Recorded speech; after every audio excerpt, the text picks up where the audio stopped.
More than a love story, this is a horror one. This is not a viral couple, but it's worse than you think. From people sharing their crimes on their TikToks comment just because they saw a couple sharing it too, allegedly, to normalizing abuse, grooming, and the rise of passport bros around the world searching for young, vulnerable teenagers or early adults through apps that are emerging where you can send them food, medicine, and money. Let's analyze this case and what is behind of it with a science perspective and especially focus on psychology for sure. Hello, welcome back. I'm Maki. Let's talk about this couple. So let's start with the beginning. Who is this couple that I'm focusing about? Who is Genesis and Malcolm? Dominican girl and Swedish man. Genesis and Malcolm have drawn my attention for their particular relationship. The first thing you notice is their enormous age gap. They met on Tinder and their relationship has been heavily documented on TikTok and YouTube since then, with romanticized portraits about their relationship. Okay, we have some TikToks about them, so let's start reviewing them, shall we? According to their TikTok's comments, they met at the airport at September 21 of 2022, just 1 month after they start talking, okay, on Tinder, which was on August 27, 2024. She had just turned 17 2 months before that, and he had the alarming age of 30 years old. The comments they received on social media, as well as the way they responded, is crucial to understand this case. Now you're going to see it on the original language, which is mostly Spanish, but there are some things that are like some posts that they did in English and some other comments that I'm going to review too that are from France and they are talking in French, on Portuguese, English, Spanish, whatever. So you're going to see it on the original, but I'm going to translate it since I'm a girlie that knows 2 languages and I have Google Translator too, so that helps. That's going to be for the sake of this video. So I don't know if I have to explain why being with a minor is wrong, right? Especially if you have 30 years old. I can understand if you're 17, 18, but 30? First of all, doing this can be considered a crime in a lot of countries. For example, in this case, Republican Dominican laws said that you have to be 18 for the legal consent. So if they start any sexual activity before that, it could be considered a crime, okay? And considering they met like right away, they start talking and they saw each other, and after 3 months of relationship, they start getting tattooed, their names, like you're going to see. So I find it very weird if there wasn't any sexual activity that is including kisses. So yeah, just you put a pin on it, you take your own conclusions, okay? But if there wasn't any type of sexual approach, it could be considered grooming because he waited for her for a whole year until he started being with her. So let's talk about grooming and the attraction to 15 to 19-year-old girls that is called ebebophilia. Ebebophilia. I don't know. Let's review some TikToks that they have on their accounts because I think it was some sort of grooming and manipulative tactics on this relationship that we are going to review now. So why the age that they have is so worrying for the audience in general. So grooming, it's a process when an adult builds emotional trust with a minor or a vulnerable person to manipulate, exploit them, or abuse them. Often in sexual, romantic, or coercive sexual relationships. This is not just predatory, this is strategic and normally is masked as mentorship or true love. According to Kiselef and Reset. grooming often follows 5 stages that we're going to see now with the proofs in my opinion. So the first one is targeting vulnerability. Groomers often seek for emotionally or socially vulnerable individuals, often teens, low income, or those lacking with family structure. So Genesis was 17 years old, okay? She comes from a low class income and she was financially dependent and seeking for stability. Second stage, gaining trust. They build a relationship to flattery, gifts, and making the person feel like deeply special. Malcolm not just gave her emotionally attention, he gave her everything. He gave her gifts, money, and stability in general. He gave her a promise of European stability and a family, okay? So everything is stable. And I think that stability is kind of, I think that promises are not as good as it seems, and I think they are kind of fake because he's not giving her stability with what he did traits that you're going to see later, okay? Third one, feeling a need. So the predator becomes the center of attention of her whole life. And this fits perfectly in my opinion, because he literally is her stability. He has the money, he's the one that works, and he moved her to another country where she knows anyone. So that's basically true. He is her whole world. And by the way, he moved her to another country without him. He moved her alone to another country without him. She's literally alone. And four, isolation. The victims are separated from the peers or the family, emotionally or physically. So we have seen that physically he had removed her from her family, but emotionally he did the same, because he restrict her social media. They have social media together, not separate. They have everything together. And they did a TikTok video talking about the rules that they have in their relationship, and he includes that she cannot touch anyone and she cannot go outside without him. Yeah, but we're going to review them like deeper in the video. Stay with me. And the fifth one, that is desensitization to abuse, is when someone gradually pushes your boundaries, physically, emotionally, or sexually, or all of them. So how can a straight white man met a under 18-year-old girl from another country? Well, apparently this is not possible through Tinder, because apparently they say like the age of someone that is a minor cannot create an account. For creating a Tinder account, you have to be 18 years old at least. For me, it raises a lot of concerns. And if he knew her age, which I think he knew, because they share a lot of things online, publicly on TikTok, on YouTube, and they share tons of things. And in all the things I've looked at it, they have never say that it was a surprise that her age was 17 for him. No, they never mentioned that. So they always goes with age. They say their age and they don't care about what other people can think. So I will guess that from the start she was quite honest with the thing, and at least that at the time that they knew each other, they were honest about the age. That would mean that he knew that probably she was a minor. I mean, if you see her face, you know absolutely with no doubt that she is really young. So consent becomes utterly questionable, especially when the person lacks a full psychosocial maturity. The normalization of this type of things, for example, an older white man coming to save a Latin American girl, when you normalize this, especially with young people, and you tell them that they are lucky that this is happening to them, it contributes to a systematic vulnerability. So this man had a particular attraction. Normally when grooming occurs, it's when the victim is close to be 18 years old, because it's easier to groom a 17-year-old girl and just waiting a year until she turns 18 so you can do whatever you want and whatever you were wanting to do the whole time. So grooming directly targets to teens. That give us a neurodevelopmental asymmetry, because things may be sexually developed but lack a full cognitive, social, and emotional development. Their executive functions like planning and risk management are not completely working until they are 25 years old. This means that teenagers and people younger than 20 years old are more prone to poor risk assessment and emotional manipulation, since their prefrontal cortex is not fully developed yet. Adults like him enjoy engaging with vulnerable people and teens because they exploit this mismatch, even if the teen consents, because this is a power imbalance. So, the reason why I'm adding clips of the movie Call Me By Your Name is because of the age gap and the power mismatch that this adult in his mid-20s has with a 17-year-old boy. In Call Me By Your Name, Oliver's confidence, life experience, and status as a guest in Elio's home give him subtle control over their relationship. Elio is still figuring out what he wants, experiencing rapid mood shifts and feeling emotions so intense that they can overwhelm him. An adult can easily read and navigate these vulnerabilities, sharpening the dynamic in the ways that the teen cannot fully recognize. While the film frames this connection as romantic, this imbalance means that Oliver can walk away, while Elio is left with the process of a heartbreaking and confusion, a dynamic that reflects how grooming often operates in real life. People that groom these teenagers have a particular attraction that is called ebebophilia.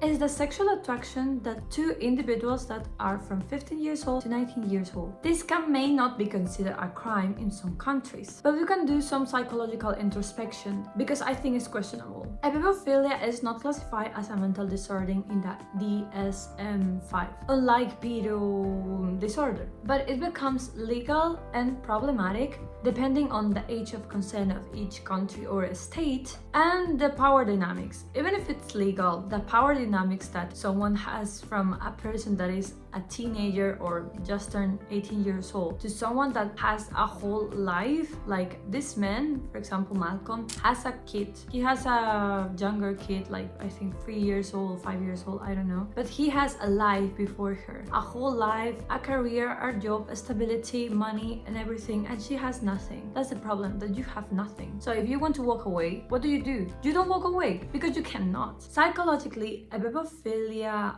attraction is centered in power, pliability, and projection. The adolescent is not seen as a person. It's more like a blank state mold, like she's not ruled by other men, for example, and a symbol of youth and vitality that men, well, this type of people want to possess. And of course, it's a partner that is less likely to challenge your authority. In Genesis' case, in my opinion, it suggests not physically attraction, but also psychological dominance. So my main concern at this point was the age gap, the age difference, and how this power imbalance affects on this relationship. That's just the start of all this issue because it goes worse and deeper. Remember when I told you that he restricts what she does, like the friends that she have, with who she goes outside, the social media, and also the place that she lives? Well, we're going to see that why, like now. Probably you saw some clicks before, but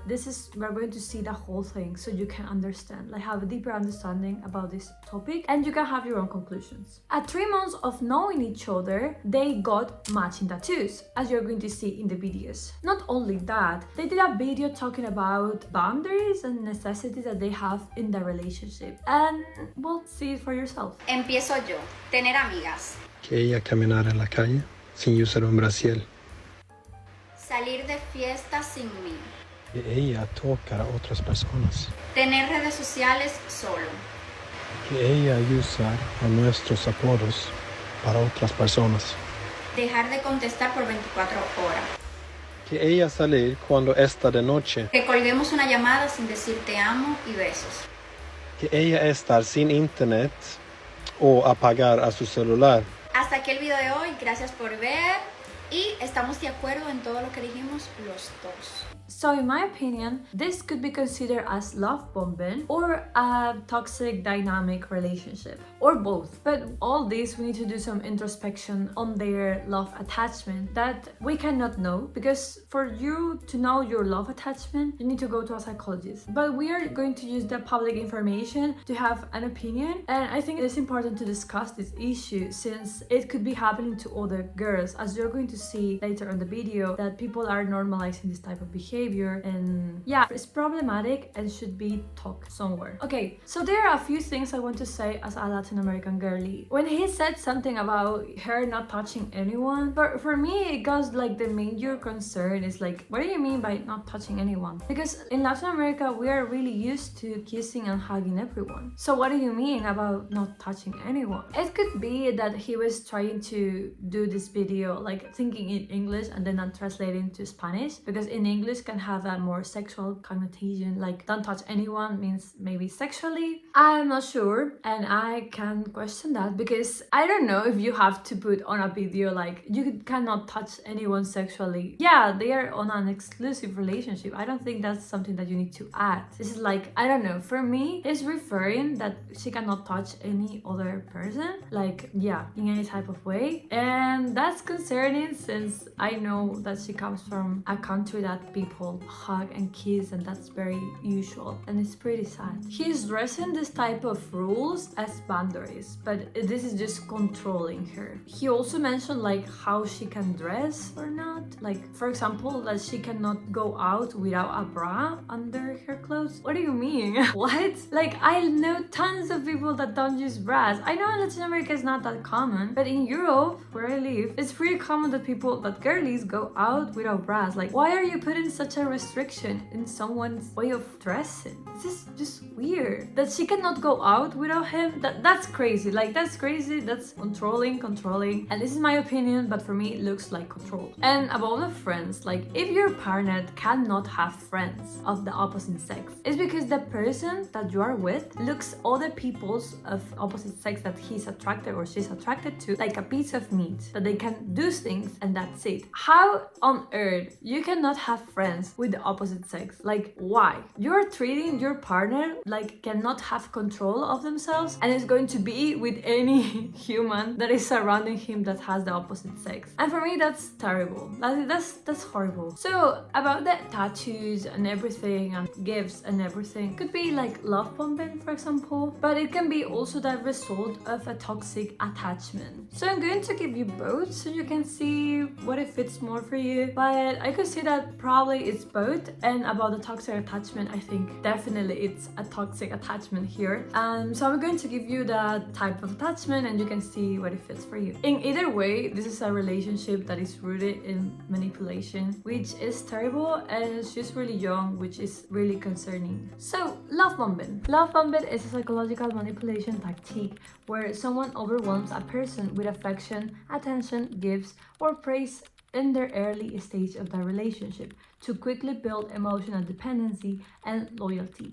This is not genuine love. This is a strategy to create emotional control. Once the attachment is formed, they shift to other toxic activities. And they continue love bombing you, but they shift from that to control more like the relationship. So that's the tactic that this type of people do. So love bombing often goes to insecure attachments. Like, for example, anxious attachment. It's like one of the target of this type of people. Victims often confuse the intensity with intimacy. They feel chosen or special, like they have never been before, and they ignore all the red flags because they have a lot of emotions happening there. This matched Genesis' behavior. Like, she idolized him. She tattooed his name and he tattooed himself her name. She adopted his culture, lived to another country, and stopped studying, and she didn't do anything more than just thinking and living for him. And that in months. Okay, so this type of things works very well on adolescents, and you're going to see why. Adolescents are very vulnerable to this type of behavior because they're trying to develop an identity in the world. So external validations feels like defining. Adolescents have less of romantic experiences, so they cannot compare this relationship with healthy love, for example. And adolescents normally have idealistic thinking, like they romanticize sacrifice, they romanticize everything, even though it could be toxic or it could be wrong. So as someone with secure attachment, I could say that I feel like this relationship is too intense and toxic, in my opinion. Okay, I have secure attachment and I know it because I went to a psychologist, and in some sessions he told me like my attachment. There are 3 types: secure, ambivalent, ambitious, anxious, and what it was like an avoidance attachment. So these are the whole type of attachment, and you can go to a psychologist and you can see the attachment that you have. You cannot see it online. It's to diagnose something or to know something about yourself like deeply. I would 100% sure recommend you to go to a psychologist. This is more like to understand things and to learn things, but don't take this too serious because this is my opinion. In my opinion, Malcolm restricts her behavior, which aligns with psychological models like coercive control, often seen in abusive or toxic relationships. Sociologically, their structure reflects a structural asymmetry because it's more like an older, wealthier, straight white man from another country that has a visa and everything comes to save a poor Latin American girl that doesn't have studies and is pretty young, almost a teenager. So from my own experience, when I was 17 years old and trying to know other people, I met men. I didn't want to, but I met some men from 25 to 35 years old, and some of the compliments that they said to you or said to me were, "Oh, you look so pretty, you look so cute and young, like really young, and they think that that's something like a flex for you, like you really look young and cute, and this type of people, especially comment like this type of flattering, this type of comment when it comes from a person that old, it's often like it reflects a type of grooming tactic that they use. It reflects infantilization of women because they associate youth with desirability, and it's something that we see a lot on social media and online platforms. I think that like the beauty standard is related to looking as young as possible, which is pretty concerning, to be honest. A desire of low resistance and pliability in their partners, predatory preferences on this type of men going to be with teenagers or really young girls. But maybe you are confused. Okay, so they have a toxic relationship, whatever. Both of them are toxic because both of them are putting some restrictive rules in their relationship. And I do understand, but let me address it differently. And I don't want anyone telling me like I'm taking responsibility from an 18-year-old girl because she's already an adult and she can do their own decisions. I do understand that I'm a pretty young person, so I understand that I don't want to infantilize a woman that is already an adult. But she's young, and young people do bad things. Like, I consider myself a really young person. I'm closer to 18 than I am to 25. So I understand where this comes from, but you need to understand that the focus of this is that this relationship started when she was 17. And when you start a relationship, specifically a toxic one, and you start depending straight to depend on that person, you cannot escape from that. So you will stay your whole life thinking that that's normal. You will never change your relationship. Probably, not often, but if you never change your relationship, you will never see what was wrong in that relationship. You are going to grow. You're going to grow to that man. You're going to grow how this man wants you to grow. As I said, you can be in a toxic relationship when you are a teenager. Like, this is pretty common. Teenagers have sometimes toxic relationships. And even if you are a person with secure attachment, you can have a toxic relationship when you're an adolescent, which is crazy. So I'm going to add my example here. For example, I have secure attachment. Secure attachment, like every attachment forms when you are a kid. So I have been with secure attachment my whole life, okay? And I started having a relationship with a boy, a 17-year-old boy, and I was 17 years old too. So we started being together, and I had secure attachment, but this boy has, I think he continued having ambivalent attachment, which means that she is the mix between anxious attachment and avoidance attachment, which is pretty toxic, and it destroys and it makes a relationship toxic. When you have a different type of attachment, it can make the relationship toxic. So, for example, when I was that age, I was with that boy and I thought he was my everything, and I was so in love, and this type of relationship was toxic. It became toxic. So well, I didn't knew that because I never knew what was a toxic relationship. It was not until we end the relationship that I cry and everything, and I went to a psychologist to see if I had, what type of attachment do I had, and what type of things should I start changing of myself, because I wanted to be a better person. And I started falling in love with a boy, and when I started falling in love, I was sure that I would never have the same toxic relationship that I had when I was 17. So 19 years old, I started going to therapy, but the psychologist told me, fortunately, that I have secure attachment, and she told me that probably this boy has ambivalent attachment, and this is why the relationship developed this way. So it's possible to have a toxic relationship when you're young, but when you grow up, you probably will never have it again if you have secure attachment, because you know how to love people, and if they are not loving you right, you will leave. So you need to understand that every relationship has an attachment. It's the mix between you or your partner. You have some type of attachment, another person has some type of attachment. You mix that thing and it comes a type of attachment. So my recommendation for girlies or boys or whatever that have secure attachment is to be with someone that has secure attachment. That's the recommendation that my psychologist gave me. And if you have secure attachment, you will notice when someone has secure attachment. You just need to follow your instincts, and it's pretty amazing to have this attachment. So if you don't have it, please go to therapy. I recommend it 100%. It changed your life completely. So now they are both adults, but they romanticize this type of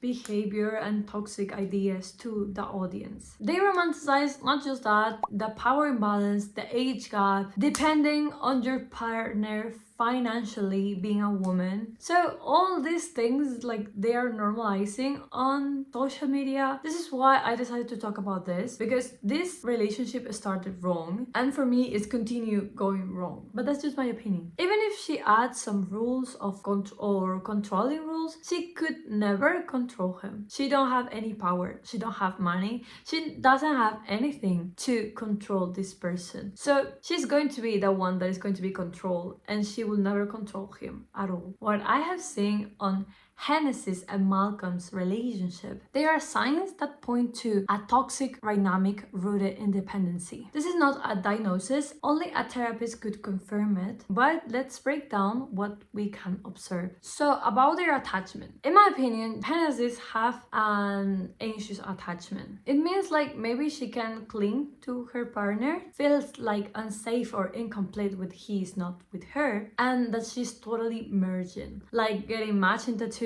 share accounts, because yes, they don't have separate accounts online. They have TikTok accounts and Instagram accounts, and all of them are together. They're one person online. Literally, they're one person. And worst thing ever, when he is not with her, she add him on this frame of the camera. You see, yeah, here she add him, his picture here for a second in every video that he is not with her. She literally doesn't exist without him, and it's crazy. Just have a look at it. Sharing accounts or having matching tattoos together can seem like romantic and cute, but they have been losing their healthy boundaries. Like they are two different people. You are not one with your partner. You should never do this. This is toxic. This is terrible. You do this type of behaviors when the relationship stops working. You're not going to exist without this person. It's really dangerous. So Malcolm set strict rules, like not touching others, no social media for herself, and not going alone without him. These are not boundaries. These are like a controlling behavior. This is in my opinion, but again, I really think this. And instead of resisting them or seeing it wrong, Hennessy sees them as cute or sweet, and she romanticized this type of behavior on her social media. That is a classic sign of coercive control, for example. That is emotionally or psychologically manipulation, or both. Cognitive dissonance, that is when the brain tries to justify harmful behaviors because they cannot believe that someone that they love is hurting them. She might generally believe that this shows love, but control is not caring about others. It's often what people that want to abuse others do. They appear on social media all the time together, and if he is not with her, she put him in the video and she mentioned it, talking like, Malcolm, I know you're watching this and blah blah blah blah.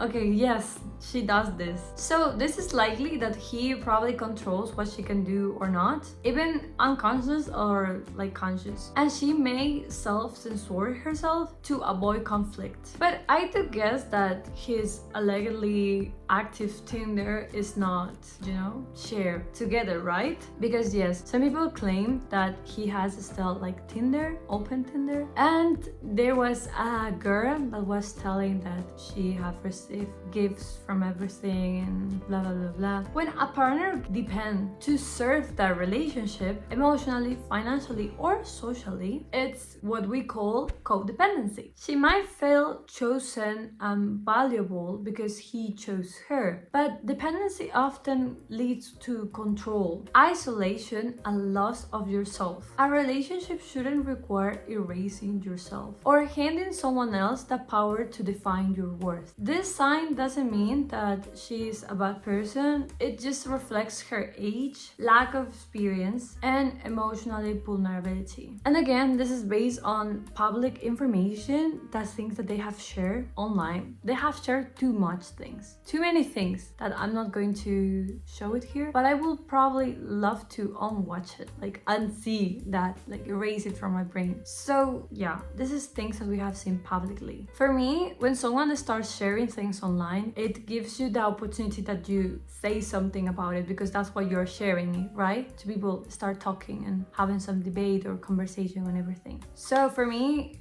this is my opinion, you're normalizing this type of behavior, and they add like romanticization to this type of behavior, which for me is concerning and it's very worrying, especially because there are a lot of people that could be vulnerable to these tactics, like immigrants, adolescents, teenagers, young girls, young boys, young people in general, people with no money, no job, no stability, with no family, no parents. That there are a lot of people that can be vulnerable for this man. So I think normalizing it could make other girls think that having a partner like that is a flex, so they should start actively making themselves vulnerable to find a straight white man so that she can be safe and these girls can be safe. And I think that's completely wrong. And for sure, this isn't about judgment, it's about questioning what maybe on social media is presented as love. It could be controlling behaviors and toxic behaviors in general. And yes, therapy is needed to confirm these things, but since we're never going to do, I want to share it publicly so you can have your own conclusions and start having critical thinking of the people that are trying to be with you, or if you are trying to do these things. Like, you shouldn't, okay? You shouldn't do these things. So let's go to passport bros. If you don't know what passport bros is, it's basically men that go to Latin America, South Asia, and Eastern Europe. These men target people like they're vulnerable. For example, bad situations, economic situations on Latin America, bad situations, the same thing in South Asia, and in Europe, normally they target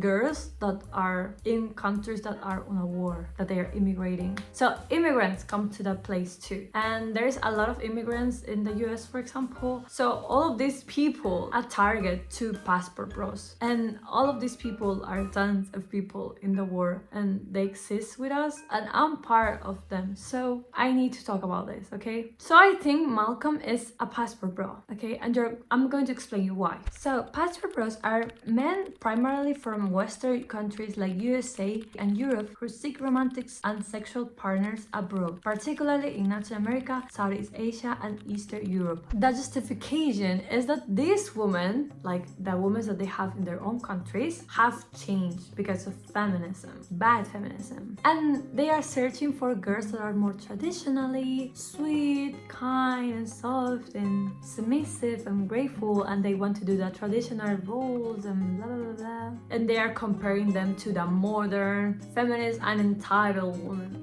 This is not a dating preference. If you see someone that is specifically targeting a certain type of people, they have a fetishism to these people, or they are searching for something else. This is a gendered migration in patriarchy, colonialism, and control. Okay, so psychologically, many of these passport bros points to control over autonomy and rescue from like fantasy. So they normally ask for a woman that has less things from what they have, like less stability, less money, less paid job, and less power on their passport and things like that. About midnight, you want to take your passport and just sort of wiggle it around like this and just sort of wave it around.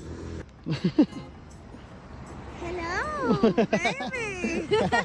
And they have a type of fantasy of saving a girl. Like, I saved her from poverty and now she served me, among other things. And it can be like eroticization of other people too. Like the accent, darker skin, submissive behavior, and all these things are just fetishized. And becomes like a desirability of this woman. They see them as objects to possess, not as humans. So there are a lot of factors of why these passport bros target specifically these women from these places. The first one is economic precarity, that this woman doesn't have access to money, wealth, or jobs to sustain their lives. It could be colorism or colonialism things. That, for example, South Asia and Latin America, some people think that white men are better and they are praised for that. And I know this because I have a lot of friends from both of these places, and I have some friends that are straight white men that they have told me about other friends that they have been on these countries, and how people from these countries and from my country, I've seen it, they praise these straight white men like they were God or something.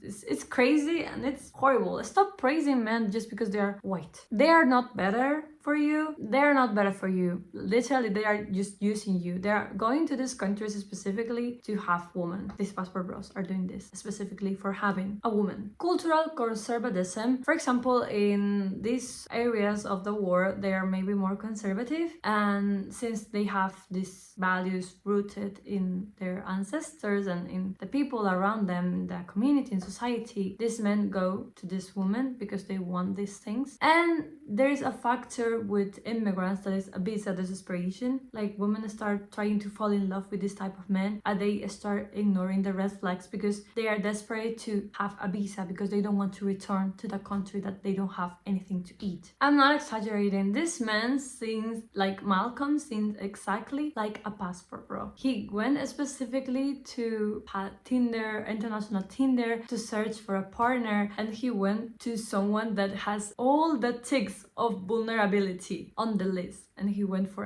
that girl, the most vulnerable girl that he could ever find.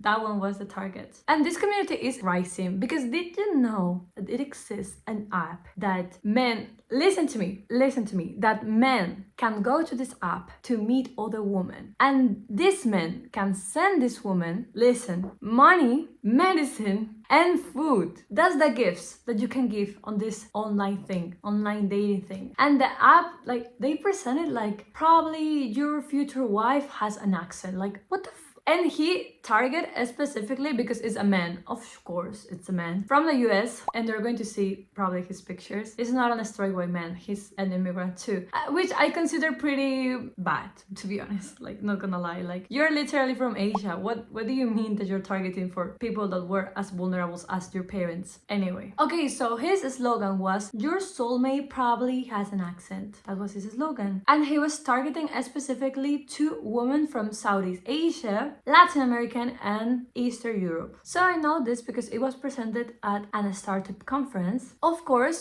only men was in his team. And let's see the girl that shared this information, because she was the one that I was scrolling on Instagram and I saw her and I just was like, one day I will talk about this thing. So here you go. Invited to a creator networking event with the idea that we were going to talk about building global community. Keep that in mind, it's going to be important later. And they said there would be drinks and sushi and the ability to network with other creators. Everybody settles in with a drink, they bring out a projector, and they're going to start pitching the app. So like a lot of founders, he starts with his story of why he decided to found the app. And I kid you not, it took him 45 minutes to tell us about his divorce and how his wife kicked him out of his apartment. And now he's 40, single, and struggling in the New York dating market. And it was a little bit like a group therapy session, but only one person has the mic. And it was getting pretty uncomfortable. Now that he's single and having trouble in the New York dating market, he decides that he needs to find younger, more carefree, traditional, feminine women. And his first stop is to go to Latin America and try to find some nice 19 and 20-year-olds there. He starts showing us a projection of all the women he has hooked up with or dated in Colombia and other parts of Latin America. He realizes that there's a market for this and that he should scale. And that's why he's invented an app that is specifically for Western men to meet women from developing nations by offering to send them food in exchange for time spent. He's specifically looking to connect with women who, let's be quite honest, are interested because they're struggling financially and they're willing to talk to a 40-year-old man in their 19s and 20s in exchange for a hot meal. Then he points to the food and drink and says, see, just like I'm doing now with you guys, I've paid you to come spend time with me. I think the biggest red flag is the way he spoke about these women from developing nations, specifically from Latin America and the global South, Southeast Asia, and Eastern Europe. And as the other female creators and I looked around the room, we realized we all had something in common. We were all ethnically from those women's backgrounds of developing nations. We weren't just there as creators. We were there as examples of the kind of product that men might see when they log onto this app. This is a gamified exploitation model where basic needs are monetized for an exchange of relationships, sexual or intimacy or whatever. Girls are pre-selected by region, values, and obedience score. It presents coercion as charity and dominance as romance. For me, Malcolm fits perfectly on the passport bros thing because passport bros are people that seek for vulnerability vulnerable women from these areas, which he have a check on that. They initiate contact to global platforms like online, like Tinder, for example, international Tinder, so click on that too. They emphasize on the values that the girl have, how they wanted to have a family and blah blah blah, and the woman stay at home, because she's shared that when they start talking, they connect on the life that they wanted to be, the life that they wanted to have. So probably she had this idea of women staying at home and cooking and doing everything, and he wanted to search for a woman with that type of thing. So he went specifically to a young woman that was with this type of ideas from their families, restricts her freedom to rules, no friends, no touching, and live this in this place. Like, you live this and I live in another place and I come to visit you. That is basically what Malcolm did. And use financially support to control this person. Passport bros are searching for vulnerable girls. And for the girls that are watching me, because almost 100% of the people that are watching me are girls. If you're from these countries, or if you're an immigrant or come from immigrant parents, these men are kind of searching for us. So you need to be aware of this situation. I understand why when I start talking about this to people that are from my country, they were kind of scared of me talking about this, because I understand what major concerns it has and how they see, like, okay, but the girl decide to win, and they have some ideas that are rooted in patriarchy and like values, traditional values. And I understand why are they scared of me talking this way, but I think that, well, I hope that this video reached a good audience so you can be aware of this situation and analyze why this man is not a fairy tale. They are not trying to save you, they are trying to have you as a slave. So you need to be aware.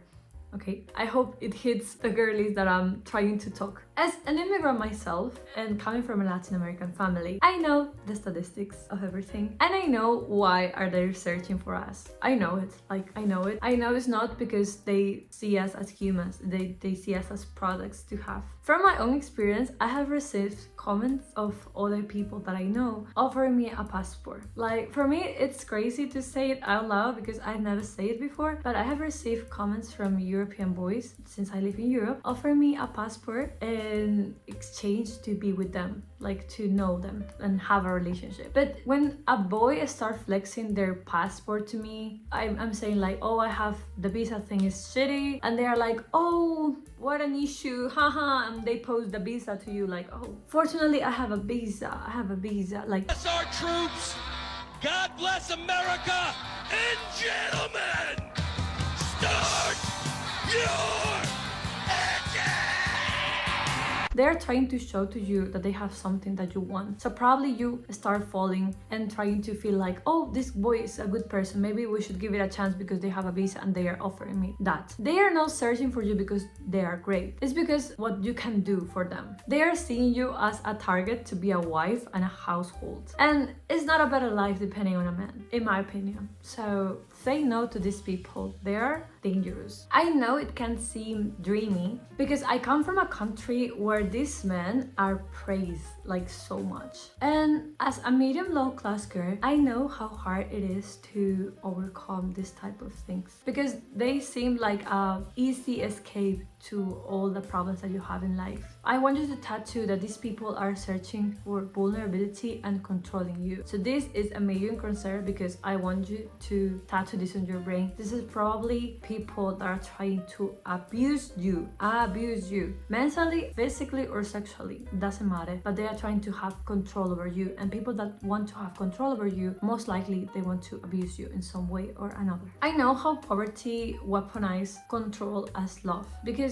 when you don't have money, the only thing that you want is money because you're suffering without it. But this is just a trap that is going to stay with you, that you're going to stay in it forever. A trap that is well documented everywhere. And I'm going to share with you some studies. And studying economic exploitation and in intimate relationships from 2024 highlights how abusers use money to entrap women and how legal systems fail to protect them. And there's another study that details how online grooming thrives where internet access is unregulated, legal systems are weak, and social norms favor male authority. Men that offer money, housing, traveling, or visas Visa, or all of them, are using powerful incentives that exploit economic disparity. This aligns with a well-documented form of abuse, known as economic abuse, where the abuser controls or manipulates access to financial resources. According to Kani 2022, economic abuse manifests as controlling access to income, sabotaging employment, and enforcing dependency, especially in relationships marked by inequity. So why women with low-income countries are targets? So there are three main reasons of this happening. The first one is the low-income inequity. This is because women constitute less than 70% of the poorest population. Limited employment access, because many women rely on informal labor or domestic work, and cultural ideas of femininity, because in countries like Republic and Dominican and Southeast Asia, for example, traditional gender roles are still encouraged. Studies document how economic abuse in India is amplified by patriarchal norms that discourage women's financial autonomy, making them easier to exploit. Incentivizing traditional roles in society make women try to fulfill these roles, and that's something Genesis is doing when she expressed her desire to have babies at 18 years old. Well, and she's still trying, so she's 19 now, but she starts saying that she wanted to have babies at 18 years old. If she could make that possible, she would be like right now a mom of a 1-year-old boy or girl or whatever. So let's see her TikTok. Genesis claims independency but lacks of real agency. She moved alone, she doesn't have a stable job, and she relies on Malcolm physically and emotionally and financially.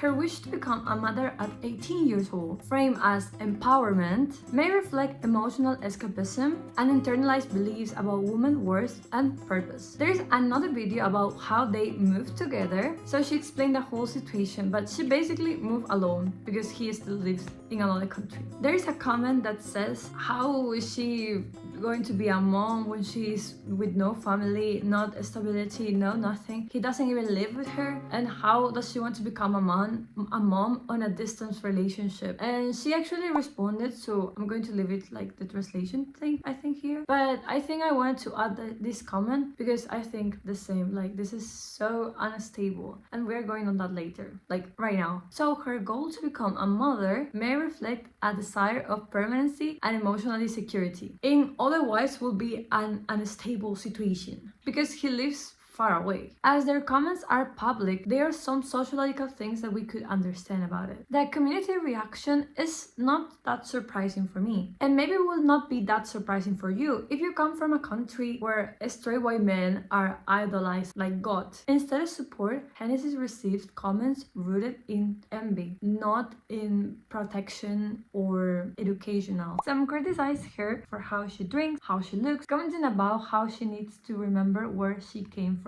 Some people envy her for what she achieved.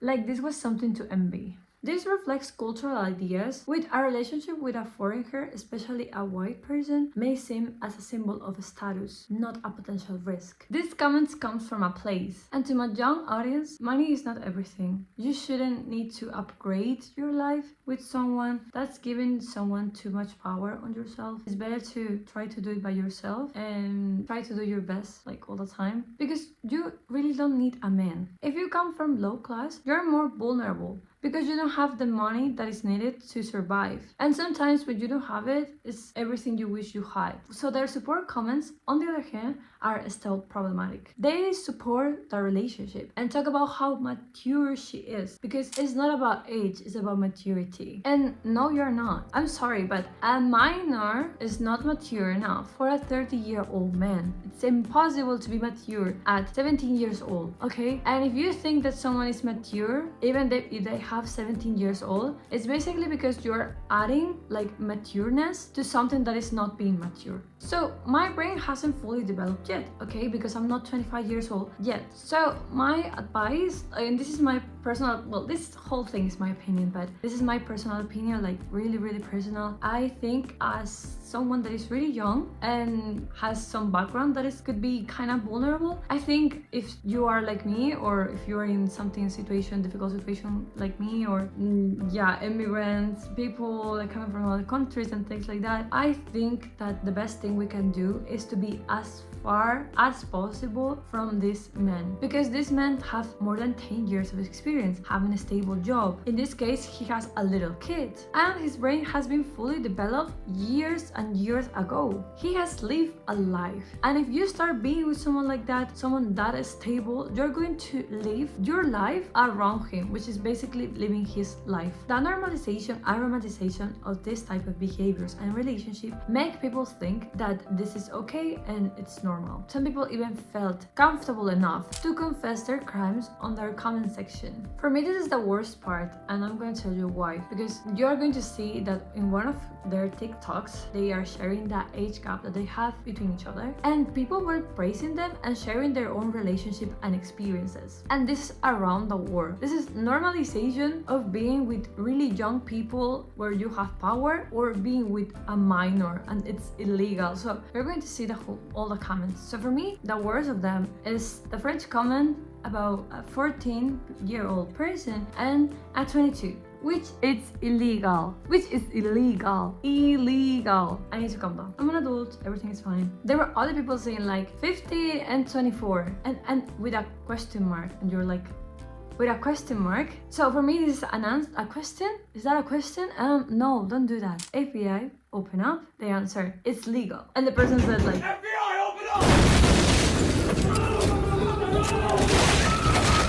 Okay, and this is me, that's me, like, it's questionable, okay? Even if it's legal, it's questionable. Love doesn't have an age. We are justifying power imbalance and being with minors with love doesn't have an age. 18 and 45. I can explain. Please don't. There's a person that comments like, me in this moment. Edwin, you commented this, okay? Edwin, you're an old-ass man, okay? So I hope that you're not doing what these people are cheering, right? Right, Edwin? Okay, so there's a comment that I really like about how they mentioned like how she's not going to be stable and she's going to be alone in a country. And I think maybe she believes that this is a way of having stability, which is definitely not. And it's a surprising thing because she claimed that she moved with him, which she didn't. She moved alone and he lived in another place. But she truly believes that she lives with him. Although I have seen her recent TikToks and she mentioned that they have a distant relationship, so I think she finally accepted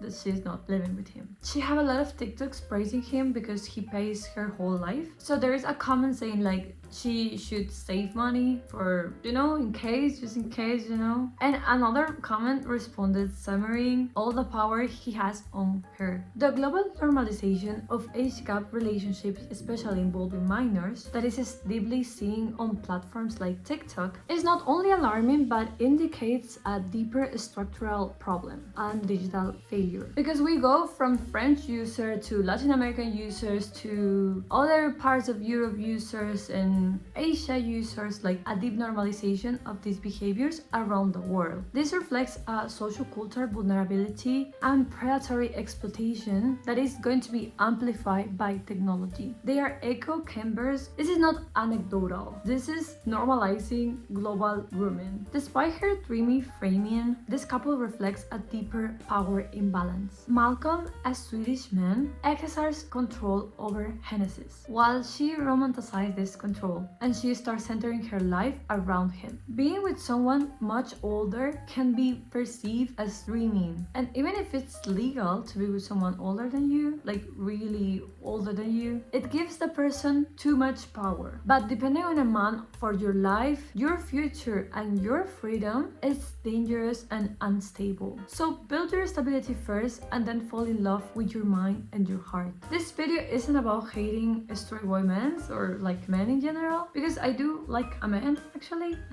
It's more about calling out the system and behaviors that statistically put women, specifically from low-income countries, in danger. And most important, this danger mostly comes from a man. So be careful, be aware, educate yourself and those around you. You deserve more than this. You deserve someone who is kind, healthy, and on your level, and it's growing with you. Someone that respects your dreams, your time timing and your voice. So if I marry one day a white man, I want to be crystal clear. I would never do it because of his money, his passport, because how he looks. It's because we are a team. We are balanced, equal, and real. Never depend on a man. In my opinion, it's too risky. Choose wisely and let him be someone that lifts you, not that owns you. That's the end of the video, I think. Okay, so let me know your thoughts about this case and what's your opinion about this. If you agree or disagree, let me know in the comments. You can follow me if you want more psychological analysis with my own perspective and opinion, because this is an opinion, entirely an opinion. Please don't send any hate to these people that we are talking about, because I don't think they're going to change. I think that the damage is done, and why I'm talking about this, as why I talk about all of the people that I talk in my videos, it's because even though I think that maybe they will not change, maybe you as the viewer can get something from this and be aware of what is happening in the world and what these influencers or people are doing that it could harm you. So let's see you the next time. Bye!